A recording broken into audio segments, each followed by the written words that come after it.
A little chilly It's a little bit morning better. for a podcast of Who Thought We'd Be Here.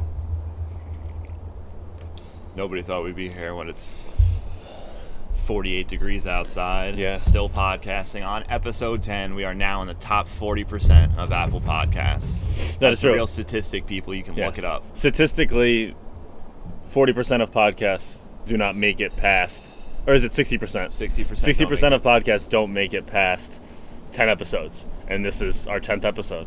So, theoretically, or statistically, if you place us into that realm, like, we've got more episodes than most people. 60% of the podcasts that exist. And we have another episode that we're recording on Wednesday, because we already got the dates in. Yeah, and that's what's really beautiful about this, man, is that, like, we've really made it into the point where,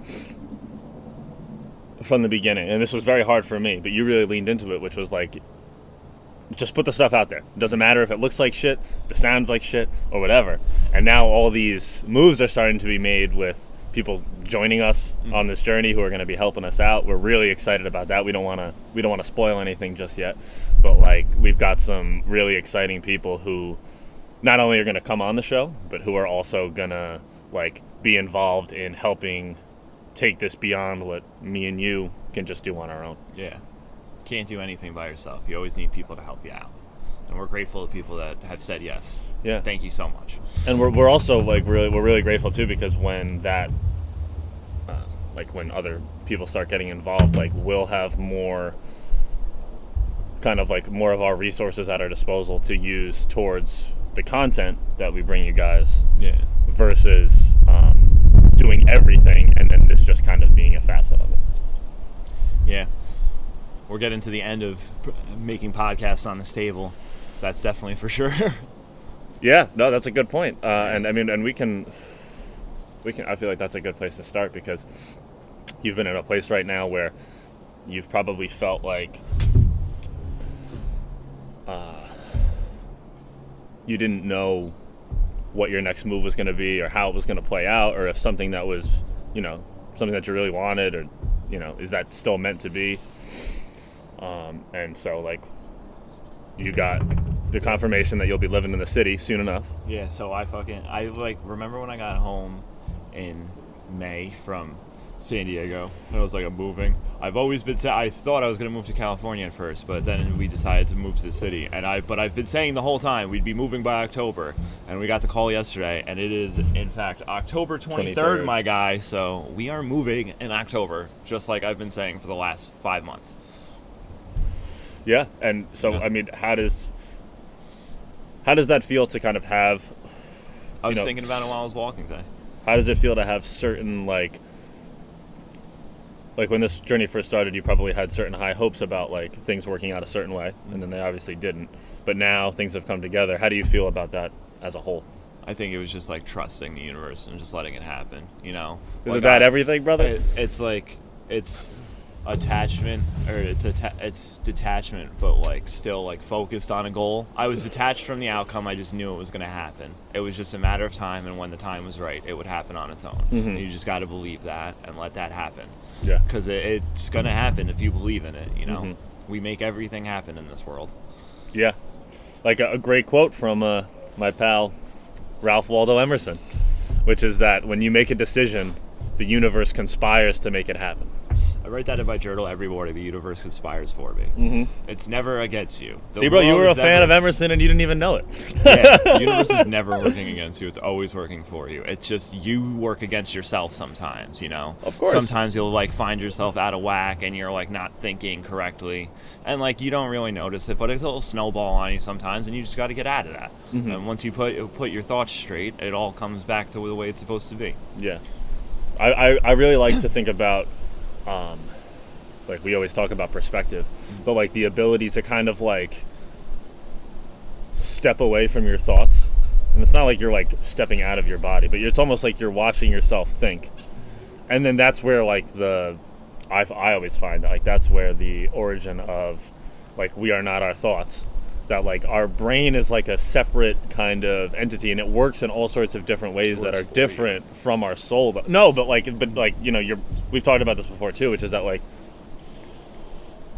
your brain is geared very like primally and very like protection based and like avoid all these things. But like now we don't live in that type of world. We don't live in a world where like you're in a cave and a lion is going to come and eat you. But your brain sees, like, because we don't have that danger anymore, your brain sees like being embarrassed in public as the same level of danger as something like that. See, I don't think that's the brain as much as that's your ego. That's part of it, yeah. I think your ego is the one that feels, is what's telling you that stuff and making you feel that way. I think your brain is there as a tool to get out of those situations, but it's dealing with the ego, and like, because the ego's there to protect you. Like, at the end of the day, it's just it wants things to be a certain way because it wants you to be okay, you know, but like sometimes you can't be in your thinking mind all the time. Like, you can't always be problem solving. Like you said, you have to sit back and just like watch the thoughts. Yeah, exactly. So, but like, I guess when I say brain, that could mean a lot of things. Hey, there's Nick. There's our pal.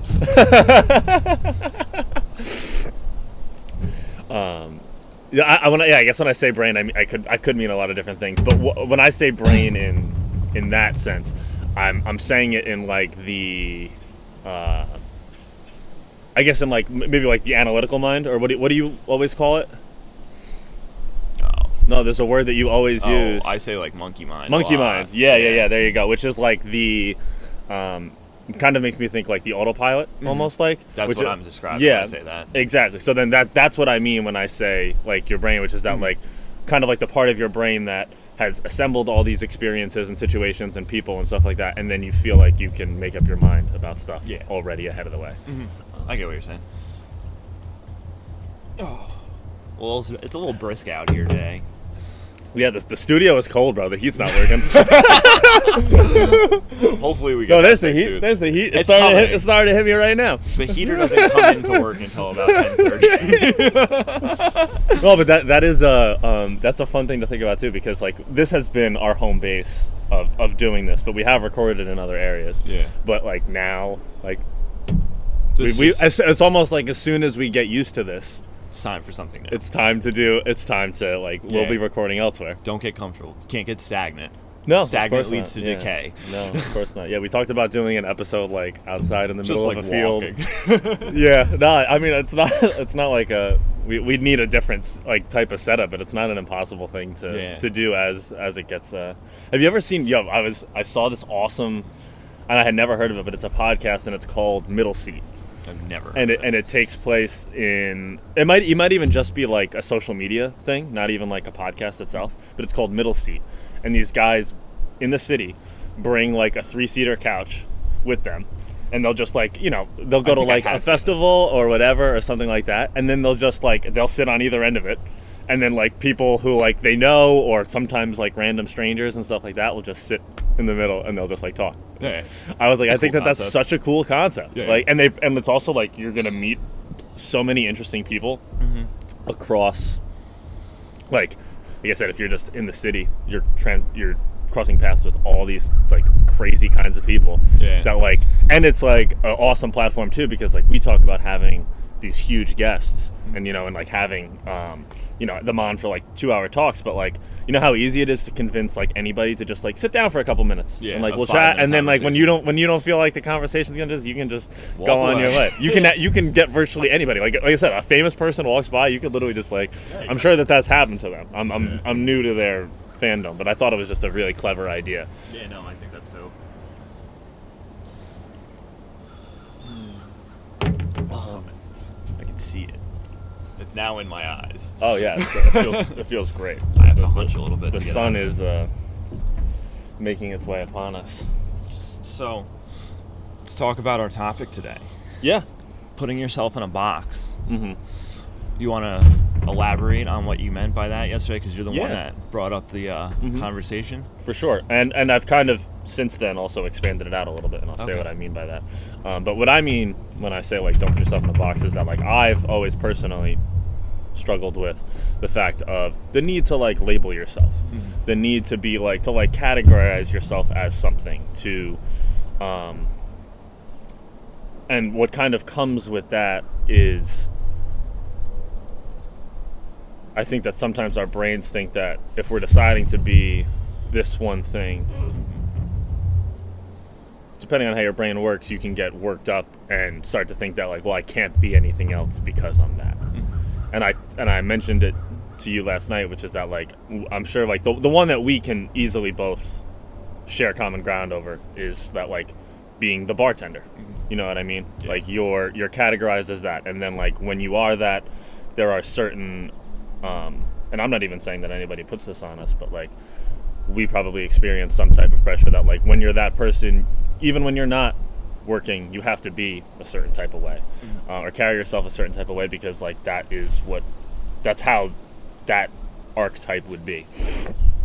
And then like I think about it also in the sense of like, you know, like I've worked in film, I've done comedy before, I really enjoy writing, like, and you have these multiple like labels for yourself, and I don't know, I'm interested in talking about how like, because my mind sometimes tricks me into thinking that like, well, if you really want to be a writer, like you can't be those other things too. Yeah. And how it kind of like I said, it plays into like your work, it plays into your creative points, like, and it's just like, and then it even plays into now, which is that like, what are we the podcasters now? Yeah. Is that like is that the only thing that we can be? And that kind of ties into what I mentioned a little earlier, which is like your brain feels so much better when you can label stuff. Yeah.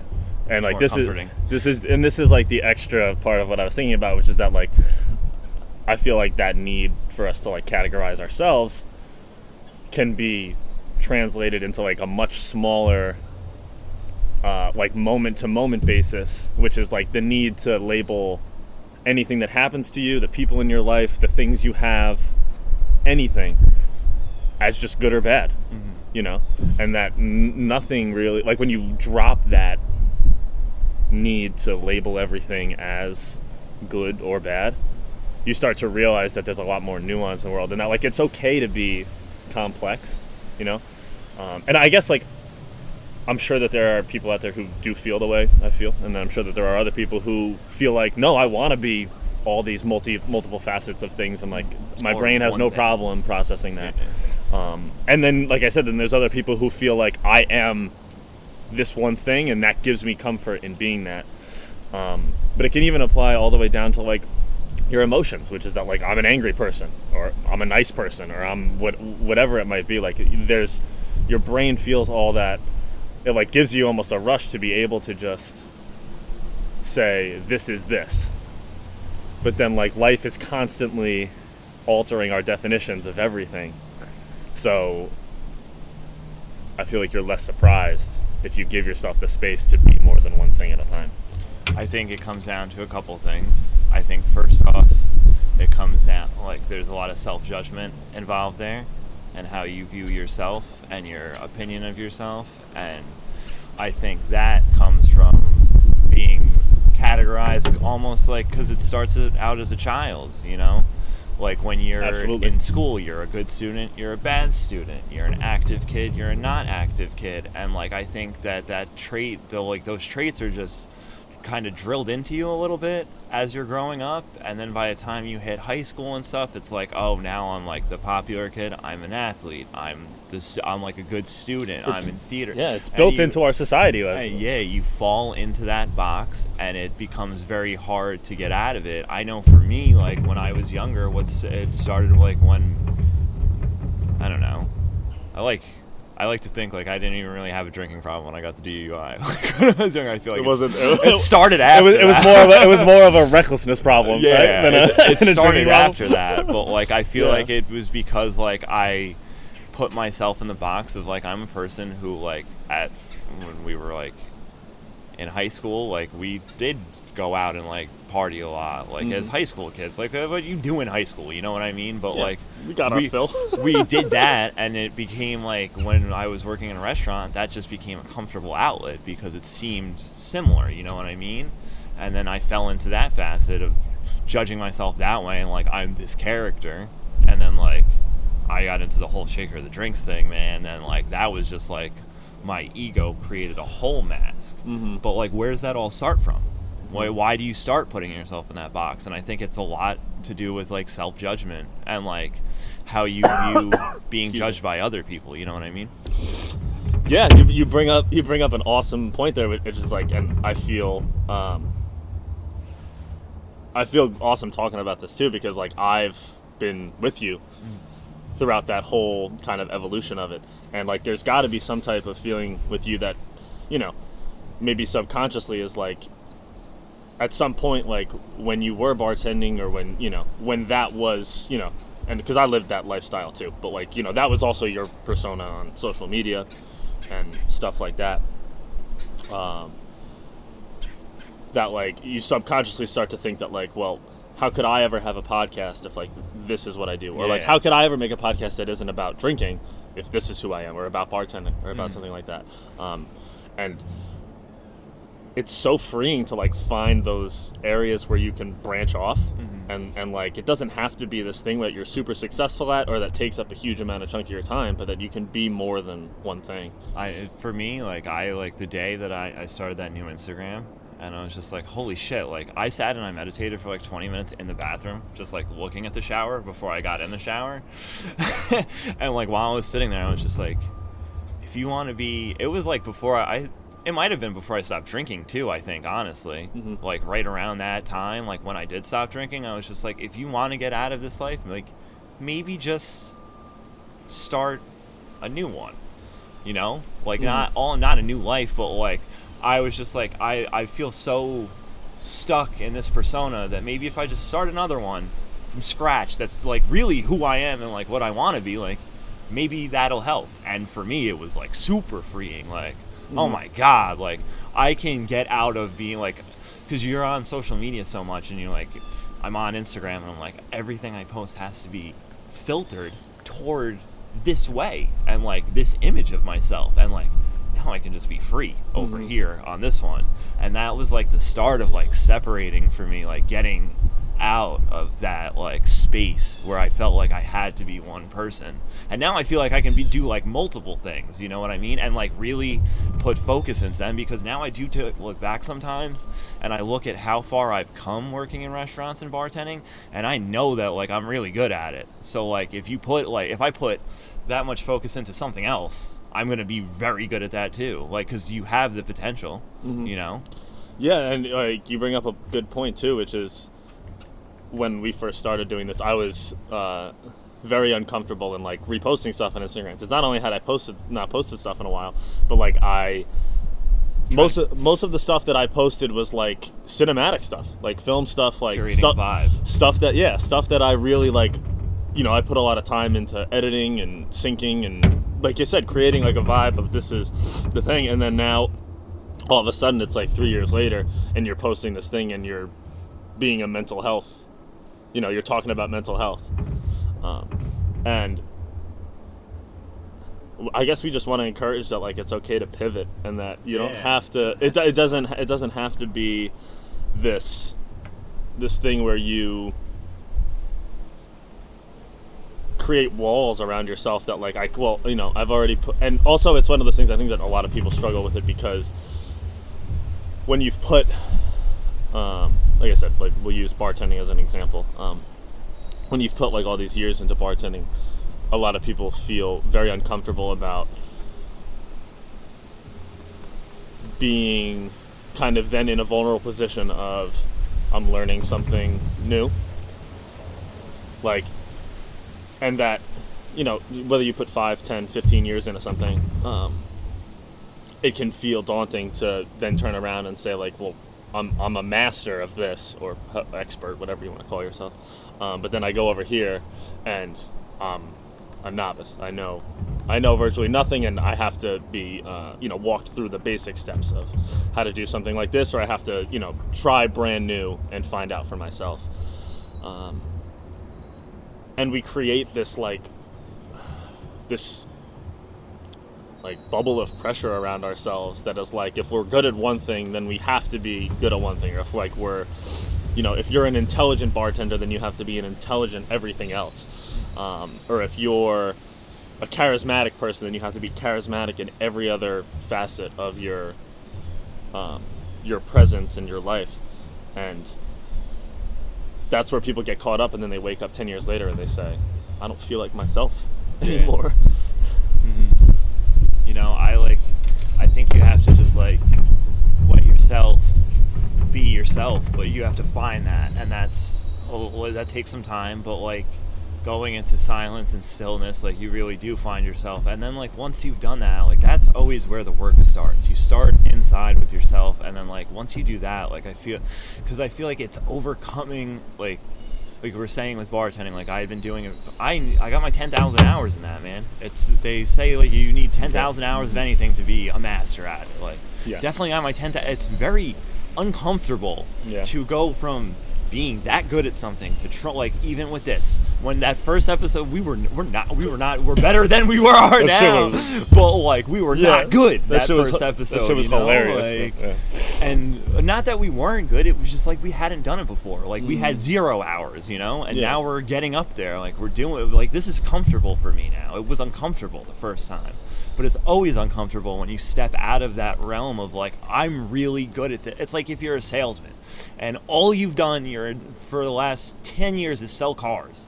You know what? You might be an expert at selling cars, but you have selling ingrained in you. Go fucking sell something else. You can sell an airplane. You know what I mean?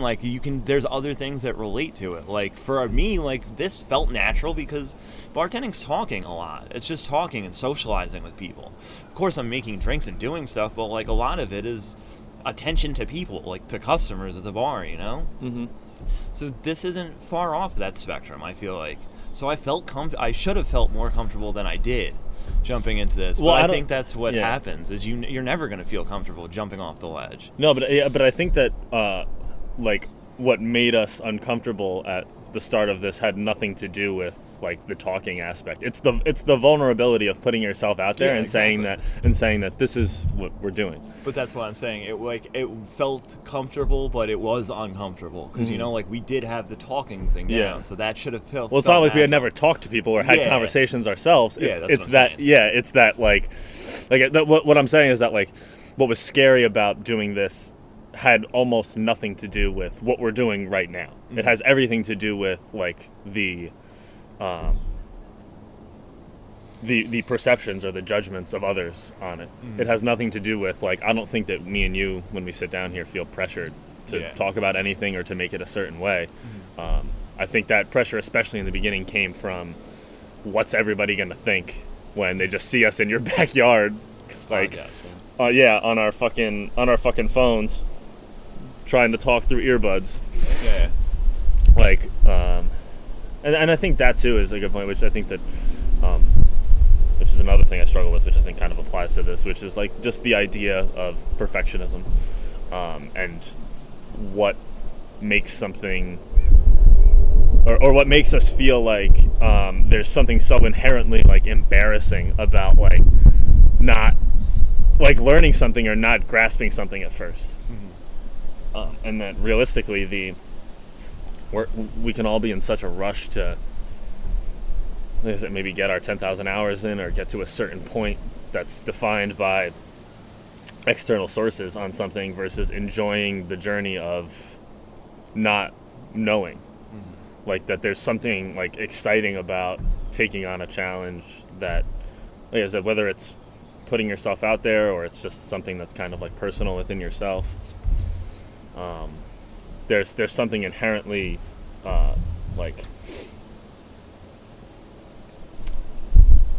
there's something definitely inherently motivating about the more you do that, the more you're able to, and that it's so valuable to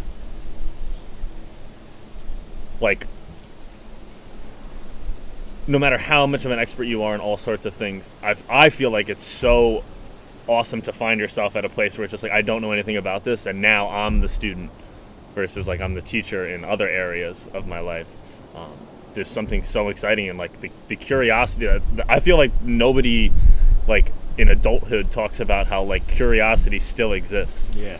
And like it all, instead of it being like curiosity, it all gets translated into like this anxiety of what's going to happen. Well, yeah, that's what life is. What life is this idea of we're going to go out there, and if you try to make it a certain way, it's never going to go that way. But that like you have these choices in your control that you can either choose to have them make you anxious, or you can say like, isn't it awesome that I'm a human being and I have the freedom to make this decision that, you know, hopefully you're making a decision that betters yourself, or like you're learning new things. Yeah. Well, I'm gonna break some childhood trauma right here. And one time, public reading in school, I pronounced island as island, and I never forgot about it. So we're gonna read an excerpt from the 7 Spiritual Laws that I feel like really pertains to what you just said. It's from Chapter 6, the Law of Detachment. Detachment comes from an inner knowingness that we are a pattern of behavior of higher intelligence. When things don't seem to go our way, we can let go of our idea of how things should be. We know that in our limited awareness, we cannot see the synchronistic, harmonious patterns of the universe of which we and our intentions are a part. Attachment, on the other hand, implies doubt and distrust in nature's intelligence and its infinite organizing power. Attachment is the melodrama of the ego because it is based on fear and insecurity. This comes from not realizing the power of self. Those who seek security chase it for a lifetime without ever finding it, because security can never be found in material wealth alone. People will say, when I have $1 million, then I'll be financially independent, then I'll be secure, but it never happens. Attachment to money and security only creates insecurity, no matter how much money we have in the bank. Attachments to symbols of wealth, cars, houses, banknotes create anxiety because of the symbols are transitory and come and go. When we exchange ourself for the symbols of ourself, we end up feeling empty inside. The search for security is actually an attachment to certainty, to the known, and the known is the prison of past conditioning. Freedom from our past lies in the wisdom of uncertainty. Without uncertainty, life is just repetition of worn-out memories. There is no evolution in that, and when there is no evolution, there is stagnation, entropy, and decay. Damn, what's entropy mean? I don't remember that. I don't know. Hey Raleigh, can you look that up for us? Look up what a entropy means. Look up what an entropy is. I think that's a type of jellyfish. I understand what it means, but I don't know the actual I know it's bad. It's clearly a bad thing. Yes. It's a type of jellyfish or something. But I just felt like that really pertains to like what you're talking about, like just how we have this attachment to we are this certain person, and like when things aren't going the way that we think they should be because we are this certain person, like if you just let go of trying to be one way or being stuck in like that thought that you are only this way, like it's a very freeing feeling. Yeah, you said something in there that was like is the prison of past conditioning. Yeah. What was that whole line? Do you remember? It is It was like something is the prison of. That's the thing that stuck out the most to me out of that whole excerpt you said. Freedom from our past lies in the wisdom of uncertainty. Oh no, it was right before that. That's a good line too, though. Freedom from our past lies in the wisdom of uncertainty. Where was it? What was I saying? It was something about past conditioning. It was like the prison of past conditioning. It was like somewhere in the middle of what you read. Hey, Raleigh. Look up the 7 Spiritual Laws. Oh, the search for security? No. I don't know, man. Oh, yeah, it is. The search for security is actually an attachment to certainty, to the known, and the known is the prison of our past conditioning. The known is the prison of our past conditioning. All right. Yeah. Okay. Yeah. No, and that is like so now like this brings me, and this is funny because every time that this happens to me, I'm always reminded of this moment in my life. So since it's a little chilly out here, the sun is starting to hit us now, and it's getting better. But ever since, you can see it on the camera here, ever since I went to Alaska, like you see how that middle finger is like a different color? Yeah. So when I went to Alaska, I got frostbite in this finger. Oh shit. So like my hand's not even really cold right now, but it gets it like gets there before I even feel cold. Like this happens to me all I never noticed that. all winter long. But what that reminds me of is obviously like how I worked on that production and, you know, made a mistake, and I always turn to that as like the source of where I started to think like maybe I don't have the capabilities to like work in this business, or you know, maybe I'm not built for this. Maybe I don't like the way that like things are carried out, just because, you know. And now looking back on it, now 8 years later, there were a lot of other factors that went into it that wasn't just me making a fuck up. It was a show that was over budget and, you know, kind of a not well organized, like, you know, way over budget, way over schedule too. Those two usually go hand in hand. But that like, and then for years, you know, that's kind of what landed me in restaurants, is that like I left that, or no, I shouldn't say I left that, I got fired, and then like wanted to do something completely different because I didn't want the pressure of, you know, failing again, you know, feeling like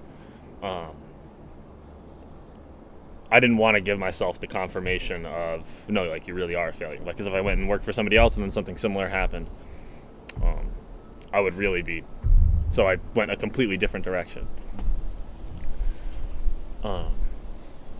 And then like that, I think in a way, that whole experience, just of how heartbreaking that was for me, just growing up as wanting to work in that business and being in such a good position and then having it all kind of like fall down. Then I think subconsciously I kind of defined myself as that one moment or that one experience now speaks for who I am as a person, because I have built my identity upon the fact that I am, you know, I'm the creative guy. I directed short films in college, and then I went off and I got this awesome job right out of school, which just obviously made sense for me. And then all of a sudden I got this amazing opportunity to go, you know, travel across the country to a place that most people don't get to go to. And it was a great experience, don't get me wrong, but it's almost like you get up to that point and then it's taken from you, and it feels even worse that you had it.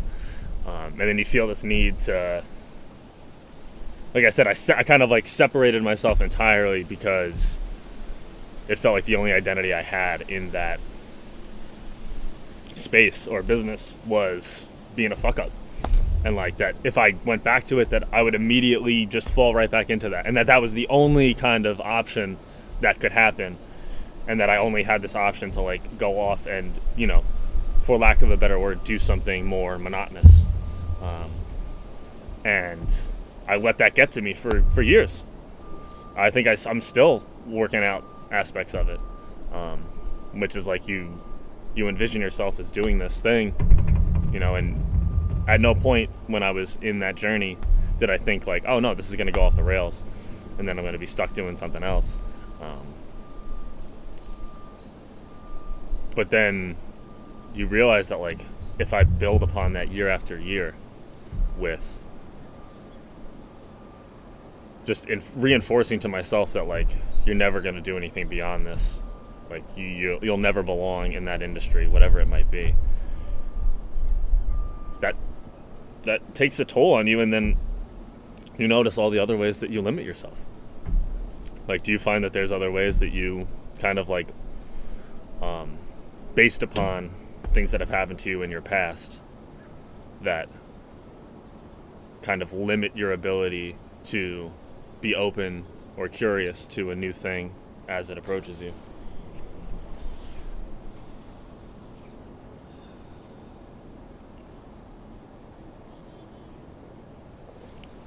Yeah, we like to take breaks and deep breaths on here.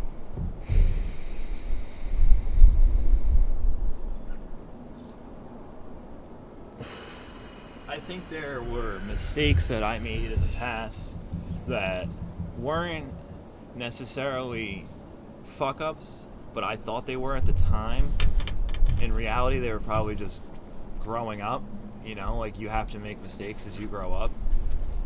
And sometimes I understand what you're saying, like how you could feel stuck in this feeling of like, oh, if I do this again, like it's gonna turn out the same way, like that conditioned mind where you just think like once one bad thing happens that it's gonna snowball, like every time you go back to that spot, like there'll be something negative there that lingers and causes another negative event to occur.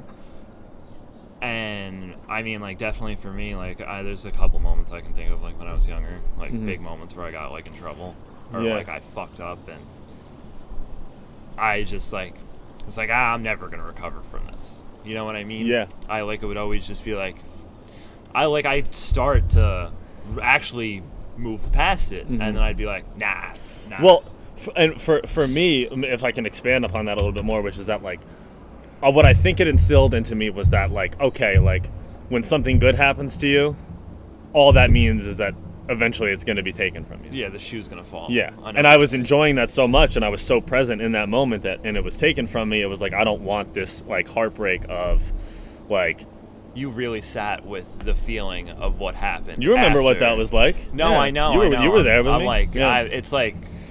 Listening to you talk about it, though, like, the moment I feel like you latched on, like, you probably can visualize the room, the people in the room, and what was being said to you when you found out that you lost your job. Yeah. And that's probably something that, like, I mean, you manifest what you think of, and, like, for you, I feel like you probably have a lingering on that, like that, because you can still see it so vividly, and because you remember the heartache from it, and you're afraid to get back in that spot. Like, I feel like that's something you just have to visualize it going the opposite, you know what I mean? Like, instead of it being fired, you're being promoted. But I mean, everybody works things out differently. Yeah. But I feel like, I don't know, like, you're good at this stuff, you know? Like, don't dawn on that moment. You were a kid. You were a fucking child. I appreciate that. You know? Thank you for like, saying that. You started off on the right foot. You were fresh out of college doing, like, what you wanted to do. Not many people do that, you know? And, like, that on its own is something to look back and be proud of.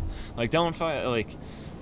you have to work it out on your own. There's nothing I can say that's going to change it. But I've done like, a lot to for work me, it out. To be your friend, I just, like, you should look past that. Like, you've grown, you're mature. Like, it's something that, like, you have to work out, but you're going to work it out. Like, it's not always going to be that way. I don't plan on firing you. Yeah. Well, that's the thing, too, is that and also, I haven't really... In reality, the truth is that, like, you know, I've done little things here and there, and I kind of gave doing it on my own a shot as well in there. But is that I've never really given myself a true opportunity to redeem myself of that, to kind of, like, reshape the narrative around that. 0 for 1. Only 0 for 1. Huh? Well, no, but I mean, you know what I mean? But it's not even that. It's almost like I'm 1 for 2, because that whole beginning of that was such a good experience and taught me so much. That's a good way to look at it, man. And, like, how I look at it now too is that, like, I mean I lost my job because I wasn't honest. Yeah. Because I didn't come through and say, like, hey, I fucked up. A week later they were like, you fucked up and you didn't tell us. Yeah. But what that valuably taught me was, like, you're much better being honest about anything and being forthright and just saying, like, what's going on and trying to fix the problem. And I think I've learned to use that on myself too, which is that, like, the sooner that you can admit that, like, there's an issue that you need to solve, then you can attack it, versus, like, if you're acting like there's no problem, you're not being honest with yourself, and then that disallows you to do that, to get better and change it and solve it. There's no space to be creative or to move forward in anxiety. If you are in the feeling of anxiety, that's all you're going to be in the feeling of. You can't create, you can't move forward. You have to let yourself get out of that space. Mm-hmm. Yeah, and like I said, I mean, and I think that's where, and I think that's why it's so common for people to find themselves putting themselves into boxes, is because even though it may not be the best thing for you, it's comfortable. It's kind of like how in the last episode I talked about how, like, people don't like being angry, but it's comfortable. Yeah. Because then it kind of allows them to, oh, I can label it. But there's so much more to it than just being, like, angry, happy, sad. You know, like, you can form you're more complex than being, four emotions or four qualities. Yeah. And more importantly, you can be multiple things on different days. You know what I mean? Like some days you can be a good friend, and then other days you need your solitude. Yeah. There's all different ways of interpreting that. But this idea of like, and I guess that kind of brings up a good point, which is then like, how does one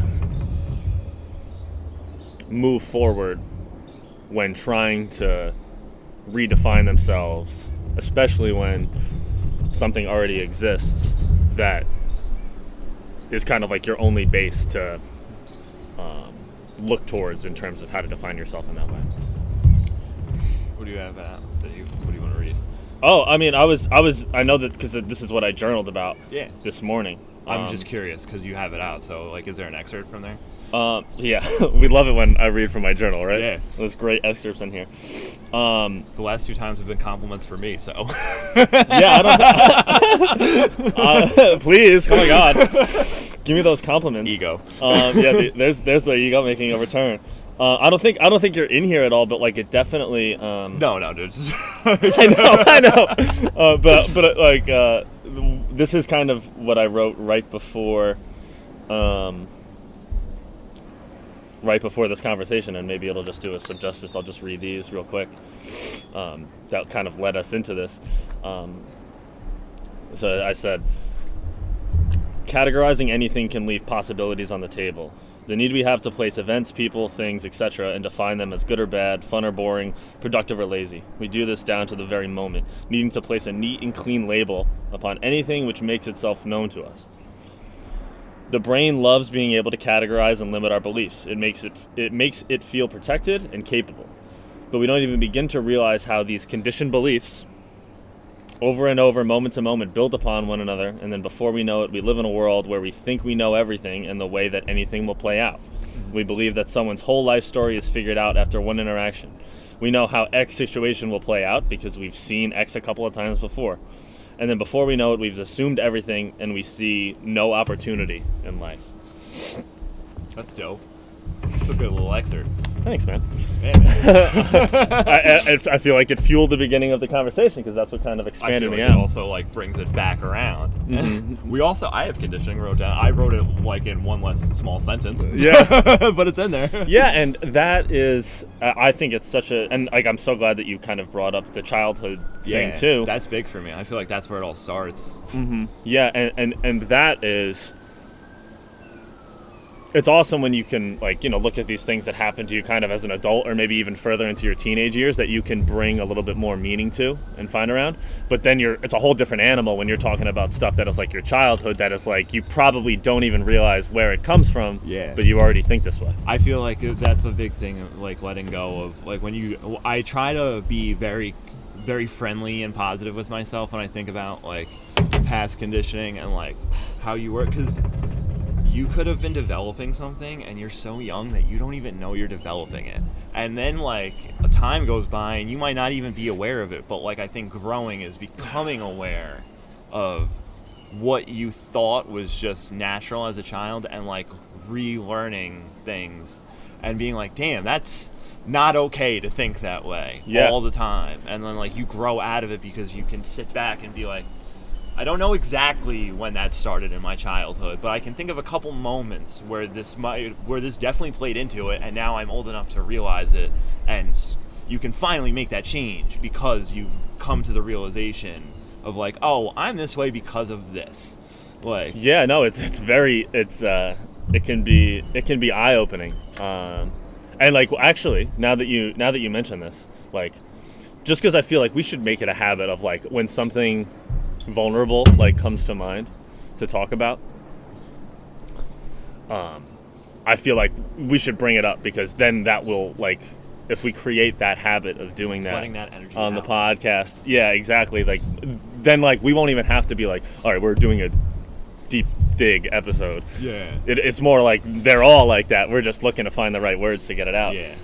So I realized one of the things about myself that like a lot of times I have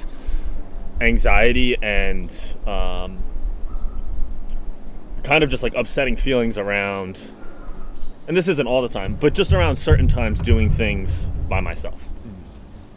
And that can be as simple as like, going to the grocery store, or, going out for a hike or whatever, stuff like that. Or then maybe to like more like complex stuff that maybe is like more tedious, that like you have to do on your own, but that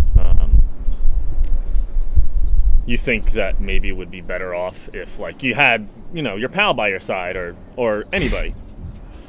And one of the things that I realized is that like one of the things that I got conditioned to believe was that like we grew up together. It's no secret that when I was a teenager, I didn't do that well with women. Or girls, I should say, at that point, I guess. But like that like I didn't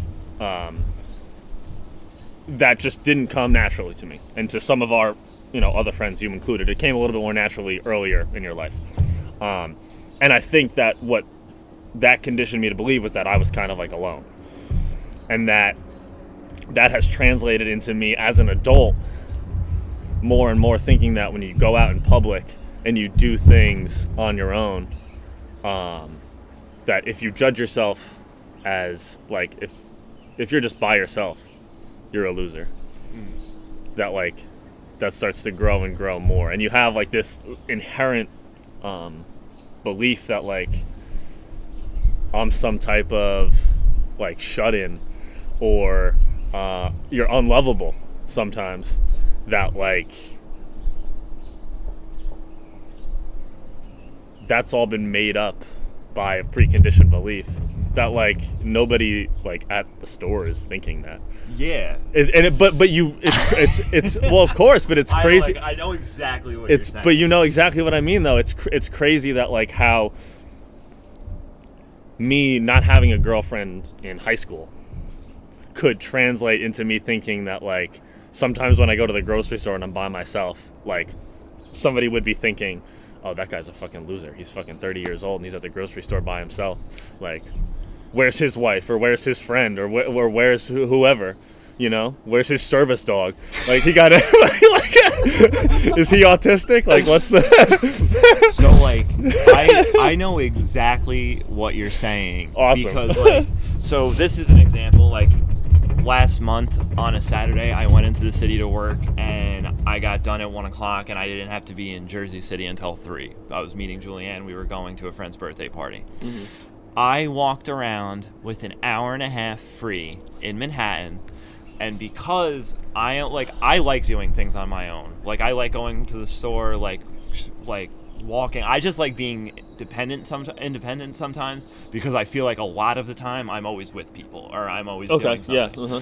The one thing that I walked around for an hour and a half in Manhattan. I looked at maybe 8 restaurant menus, and I was traumatized. Could not walk in to a single one to eat alone, because in my head, I can only have a really good time eating and enjoying a meal out in public if I'm with other people. If not, because I always like saw and judged, because I was younger, the people that eat by themselves in a restaurant, I could never fucking do it. I'd be like, that guy's a fucking freak sitting there by himself enjoying his Caesar salad looking at the view. Yeah. What an animal. Yeah. Like, you can't go out to eat alone. Like, you got to go out and eat and drink with your pals, like family, like your significant other, like that's, I can't do it. And it's so fucking frustrating because I love to eat and I love to go out to eat, and I wish I could just do that by myself, but I have this preconceived notion in my head that like if I don't know somebody that works in the restaurant and I'm not with somebody, I can't eat there. I gotta fucking starve, man. I walked around for an hour and a half and just got on the PATH train and got a slice of pizza in Jersey City. Not even good pizza at the fucking PATH train. You were in New York, the home of the best pizza in the world, and then you left, went to Jersey City, I walked past this brasserie, and all I wanted to do was go in and sit at the bar and like eat by myself. But like I couldn't. I just couldn't. I like was picturing like how nice it would be to like I'm by myself. Like I love to eat. I could spend some fucking money because like it's just me. Like. So like I can. I'm not drinking either. Yeah, I can get. I can have a nice time for $30. You know what I mean? Like I could have spent $70, had 2 appetizers and an entree to myself, and like been happy. Yeah. But I was just like, I can't go in there by myself. Mm-hmm. That host was the devil. Well, you know, it's the host of any restaurant. If I have to walk in by myself, is going to scare the fucking bejesus out of me. But where does that come from? It comes from that we worked in restaurants and we judged somebody for eating by who went out by themselves when realistically, like, but here's the thing: we wouldn't judge somebody who came in by themselves if they came in to see us. Yeah. But we would judge some rando who didn't know anybody at the restaurant for just going and sitting at P12 and enjoying the view. No, man. But now that's us, and we're and we try to like, and I'm okay with that. Like in fact, like I would say that one of the things that I feel more comfortable with is doing something for myself. Like, I feel more comfortable going out in public and doing something alone that's more self-care than is less, like, necessity. Does that make sense? Yeah, I agree with you. I can't do things that are necessity, but I can do things out of self-care. Like eating. No, but to me, going and, like, sitting at, like, having a night out is self-care by myself. See, I can't do that. Like, my version of self-care is I don't leave the house, I read a book, like, I do a face mask, and I fucking take a nice shower and go to sleep early. Honestly, just, like, you know, go out, have a nice night out, sit at the strip club by yourself. Get to meet Destiny. Have the 2-drink minimum. Yeah, meet Sandy and Destiny and Alameda, whatever their names are. No, but you know, like, that's just, it's like, it's such a big fear of mine, like, eating by myself because of how much I would judge somebody when I was serving. Like, yeah, I would go over to the table, and what, like, the automatic thought is, like, no tip. No tip. Yeah. Because it's like one person, their bill's not going to, there's no way this person's eating a lot. Yeah. And, like, if they don't talk to you, it's even stranger because you're like, oh, man, this guy doesn't even want to talk. Yeah. When somebody, like, talks to you, I'm like, all right, at least he's like, looking for social interaction. He just came out by themselves. Yeah. Like, you know what I mean? Yeah. But, like, I can't. I can't for the life of me. Like, my legs freeze in front of a restaurant. Like, and I'm so comfortable with that. That's so interesting, though. But, like, but if somebody you knew worked in there, I'd go in right away and sit right in there. I need to sit in his section, but I'm here. No problem. Yeah, exactly. Like, and I get that feeling too because it's like sometimes I think that way, like going to the Roosevelt, because like I know the people who work there, but I don't know them like I know you. You know what I mean? It's not the same. Or like, you know, if I look to go to like someplace like Melzinga and Luke's not, I'm not gonna go there if Luke's not there. Yeah. You know what I mean? But is the reason that you're not going there because like you want to go see that person, or is it just so that like you can feel comfortable? You can feel comfortable because it's like, hey buddy, like hi, how you like, you know, somebody like you're then not the weirdo. Yeah. But even then, like if somebody came and sat at the bar by themselves, you would just be like, oh, they're just. It's so crazy too, because like it's exactly what you're saying. Like if you walk into a room at a restaurant and they seat you at a table and you sit by yourself, the only person that might judge you is the host or the server. Everybody else is just gonna be like, that guy's eating by himself, and go right back to eating and like doing their own thing. Well, like, even if they think you're not even gonna get acknowledged, like, so just go in and sit down, Steven. But here's like, the thing have too. the fucking meal. Yeah, but that's a good point too, which is that like if you go out to eat with your girlfriend. Mm-hmm. And you see someone sitting by themselves, you don't think any type of judgment about them. No. But if you're working, somehow it becomes like I need to, like, you're having an interaction. I need to create a narrative now about this person who came and sat here by themselves. Yeah. You know what I mean?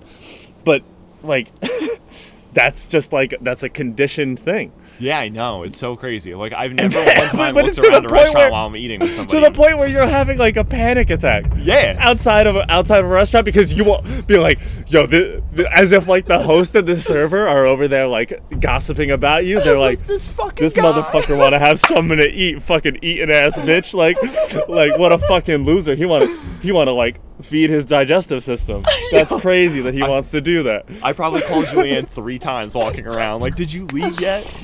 I can't go in these places. Yeah. She's just fully like on the phone, like, go enjoy yourself. And I'm like, no.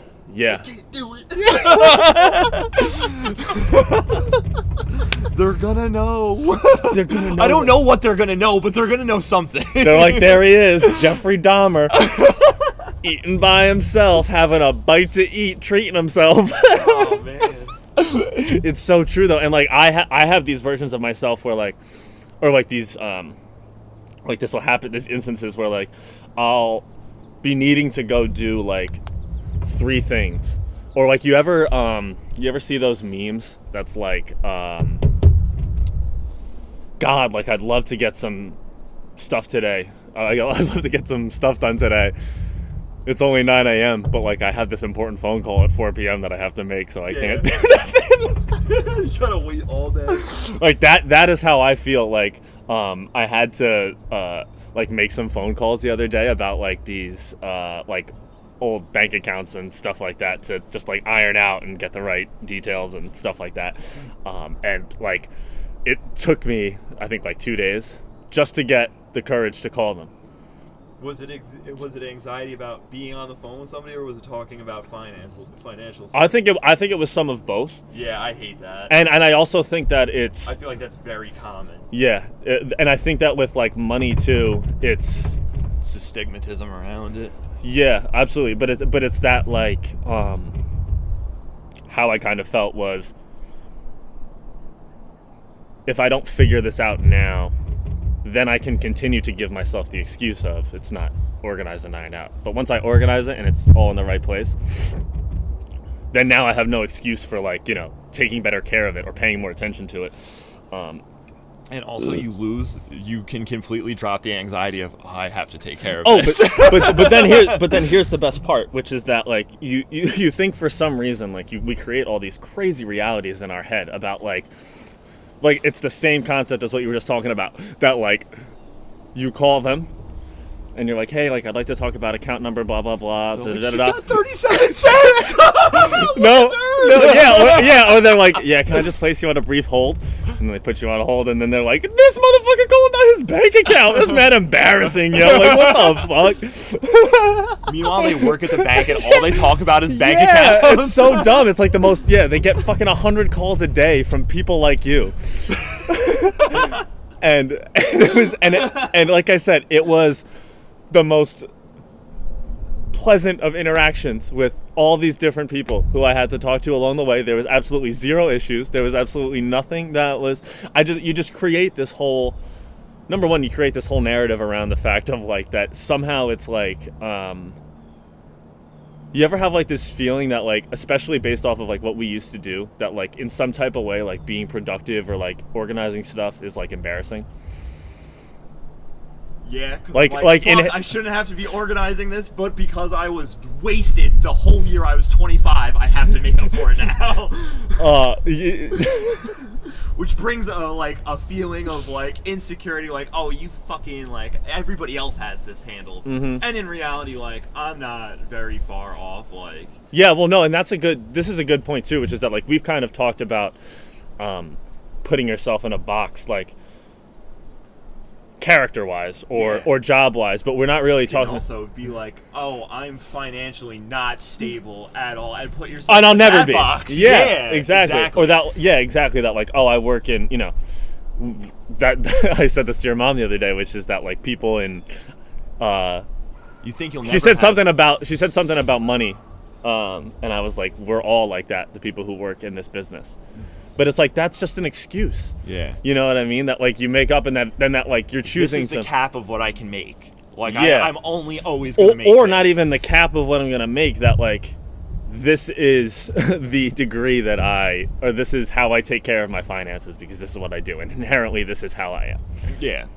As if like being better like manager of your money isn't good for every other aspect of your life. Yeah. You know what I mean? And that like taking away that headache would take away other headaches too, and that kind of snowballs, which is that like, yeah, putting yourself in that box of like, oh, I'm just like financially irresponsible. Yeah, that's just what I am.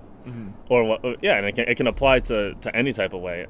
But these are all things that and like by no means are we preaching to the choir about like get your finances in order.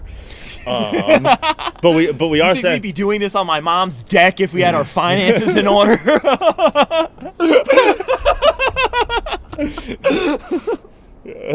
I think your dad would be disappointed to hear you call this your mom's deck.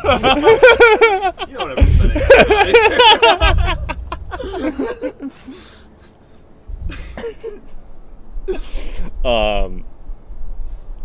But that like there's this great quote from Marcus Aurelius. I believe it's him, which is that like instead of I'm gonna butcher it, but I'll roughly say what it is, which is that like instead of doing today, you choose what you can become tomorrow. Which is basically like saying, you're putting these things off. Like, you're not financially irresponsible because of necessarily how you manage your money. You're financially irresponsible because you haven't paid attention to it. Yeah. You know what I mean? And that, like, we all have this idea that we have to, like I said, there's like, you think there's these steps, or that you have to have like this in order to get this in order, and that like, oh, like I can start being less of an angry person when I don't have this job anymore, and then that becomes a funnel. And like, it doesn't, just like, and you realize like and like I said, that's not even a difficult thing that I did, but you know how productive of a day I had after that? Yeah, because you have that feeling of, holy fuck, this thing that and was it's just creating so much anxiety is gone. Yeah, and I think one of the words that we haven't really mentioned yet, but it's just like capability. We get this, you get conditioned to believe that you're only capable of certain things. Mm-hmm. You're only capable of being a great bartender, but you can't be great at anything else. Or that like you're a very capable service industry person, but then that means that you're very incapable with your finances. Mm. You start building. We always talk about building that story about yourself, to the point where like it's because it's crazy. Like, somebody like who is maybe from a previous generation than us, or even who does something very different from us, like works in finance, for instance, would be like, that's ridiculous. Like you felt anxious about calling a bank about money that you have. Yeah. Shut the fuck up and do it. Yeah. You know what I mean? But then that's the same person who wouldn't be able to handle, 50 people at a bar. Yeah. And multitask around that. So like, you can lean into those strengths, but you don't have to. Everybody, like I said, your brain wants to do this thing where you're like, you are this, so then thus you are this, then this, then this, then this, and then they can build the pathway, and then that is the structure of the rainbow of who you are. Yeah. But we're way more complex than that, and I would say we're even borderline, like, the lives we live are paradoxes. You know what I mean? Like, you're funny one day, and then, like, no joke you tell the next day is funny. Yeah. Or you're super positive one day, and then, like, things are, you feel down the next day. Like, this is just the nature of life. The ebbs and flows, man. Mm-hmm. Shout out to the ebb and flow. Yeah. Shout out Evan Bridge. That's a great podcast. It's a fantastic podcast. All right. So why don't we just take a moment, take a deep breath.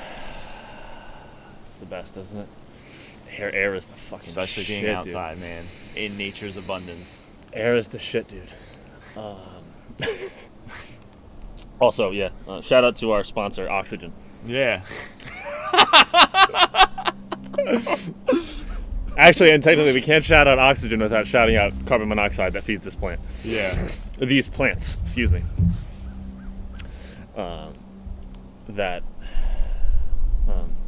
So let's all wrap this up neatly. Like, we never do that. We just stumbled through wrapping this up. I was gonna try to. I normally fuck it up. Let me let him do it. But I do have to pee. As always, we have come to a point where Steve's bladder can't take it anymore. Drink a lot of water, folks. H2O, our third sponsor of the day. Yeah, I mean, when you talk about what a collab. Yeah. H2 and O, bro. Yeah. Is carbon dioxide involved in making water? Well, carbon dioxide is CO2, so and H2O. What did you say before from the plants? Carbon monoxide. Carbon monoxide. Oh no, is CO2? I think CO2 is carbon monoxide. We are. No, it's not. No, it's not. No, it definitely isn't. No, because CO2 is like what feeds the bubbles. That you're not feeding somebody carbon monoxide. If you're a physicist or you know anything about the table of elements, Send us a DM. Yeah, Get on shout out the podcast. to Dmitry Mendeleev. Who the fuck is that? That's the guy who invented the periodic table. Oh, damn. Okay, nerd. Peace. I still remember certain things. Bye, guys.